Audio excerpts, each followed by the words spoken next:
നിങ്ങളുടെ ഫേവറേറ്റ് സീരിയലുകൾ ടിവിയിൽ വരുന്നതിന് മുൻപേ സൺ നെക്സ്റ്റ് ആപ്പിൽ കാണാം. ഇനി എല്ലാവർക്കും മുൻപേ കാണൂ. ഇപ്പോൾ തന്നെ സൺ നെക്സ്റ്റ് ആപ്പ് ഡൗൺലോഡ് ചെയ്ത് സബ്സ്ക്രൈബ് ചെയ്യൂ.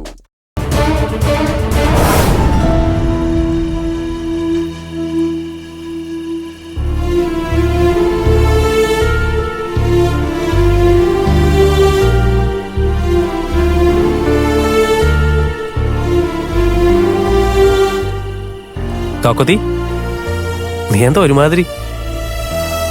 കാര്യങ്ങളൊക്കെ നമ്മൾ വിചാരിച്ച പോലെ നടന്നില്ലേ? അതിനിടയിൽ എന്താ ആലോചന? എന്നാലും എന്തോ ഒരു കുഴപ്പം പോലെ. എന്തു കുഴപ്പം? അതൊക്കെ സോൾവ് ആയില്ലേ? ഞാൻ ശ്രേയുടെ കാര്യ പറഞ്ഞ്. സോൾവ് ആയിന്ന് നമ്മൾ വിചാരിക്കുന്നല്ലേ? പിന്നെ നിനക്ക് തോന്നുന്നത് എന്താണെന്ന് പറ. കുറച്ചു നാളായിട്ട് ഇവിടെ നടക്കുന്ന കാര്യങ്ങള് ശ്രേയ അറിഞ്ഞിട്ട് അതിനെതിരായ നീക്കങ്ങൾ നടത്തുന്നുണ്ട്. നമ്മുടെ ഫാമിലിയിൽ എന്ത് നടന്നാലും അത് അമ്മായിയിലൂടെ അറിഞ്ഞ് അത് മുതലെടുക്കാൻ ശ്രേയ ശ്രമിക്കുന്നുണ്ട്.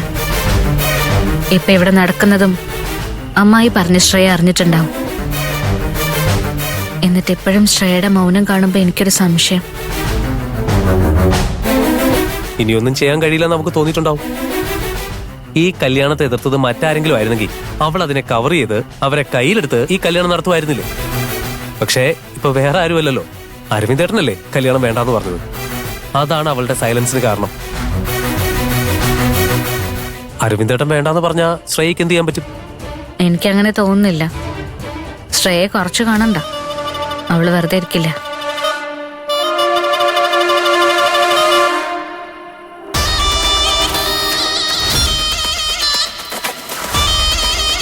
എല്ലാരും നല്ലൊരു ജീവിതത്തിന് വേണ്ടി കല്യാണം കഴിക്കുന്നത്.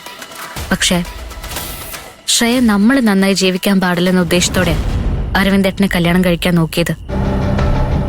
ശ്രേയക്കിത് വെറൊരു കല്യാണമല്ല, നമ്മളോട് പ്രതികാരം ചെയ്യാനുള്ള അവസരമാണ്.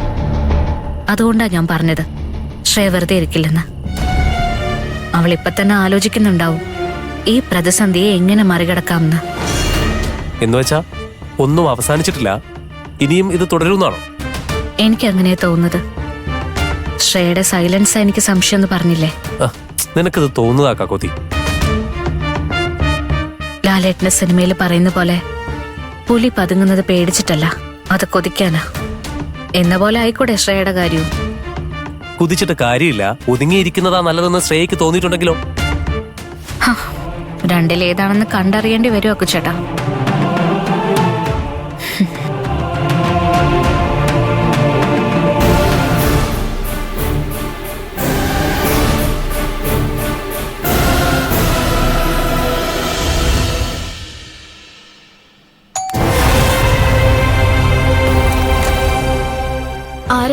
ഭദ്ര ഓഫ്സെറ്റ് പ്രിന്റേഴ്സ് കല്യാണ ലെറ്റർ പ്രിന്റ് ചെയ്തിട്ടുണ്ട്. ഇങ്ങോട്ട് വെച്ചോ.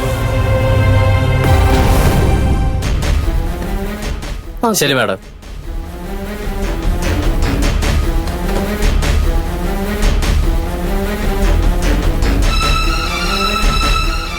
എന്താ മമ്മി ഇത്? ഇൻവിറ്റേഷനാ. ആഹാ, ഇത്ര പെട്ടെന്ന് കൊണ്ടുവന്നോ? പൊട്ടിക്ക്.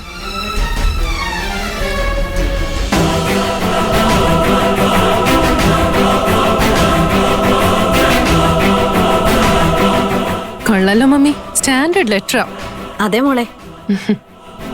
കല്യാണ ലെറ്റർ കണ്ട് ഈ കല്യാണം എങ്ങനെ ഗ്രാൻഡ് ആയിരിക്കുന്നത് എല്ലാവർക്കും മനസ്സിലാവണം.